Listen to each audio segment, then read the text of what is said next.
duk wanda yake yawan samun matsala da matan shi, ko kuma a'a macen ne take yawan samun matsala da mijinta kuma suna so Allah ya haɗa kansu ya daidaita tsakaninsu,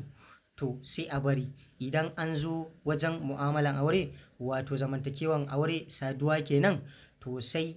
ana fara wannan halin sai a karanta ya nafi'u ya nafi'u ya nafi'u sunan Allah, ana karanta ya nafi'u ya nafi'u ya nafi'u babu adadi, kuma sannan ana biyawa ne babu motsa halce kuma babu motsa baki, ya nafi'u ya nafi'u ya nafi'u. In dai aka yi wannan so ɗaya to lallai albarkacin manzo Allah, in dai wannan matsalan ne to ya riga ya kau,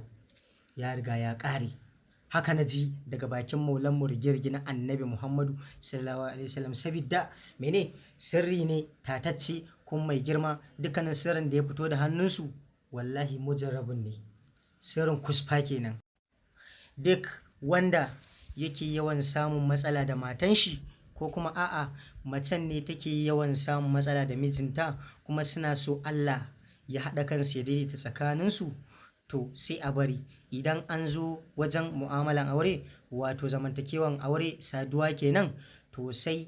ana fara wannan halin sai a karanta ya nafi'u ya nafi'u ya nafi'u sunan Allah, ana karanta ya nafi'u ya nafi'u ya nafi'u babu adadi, kuma sannan ana biyawa ne babu motsa halce kuma babu motsa baki, ya nafi'u ya nafi'u ya nafi'u. In dai aka yi wannan so ɗaya to lallai albarkacin manzo Allah, in dai wannan matsalan ne to ya riga ya kau,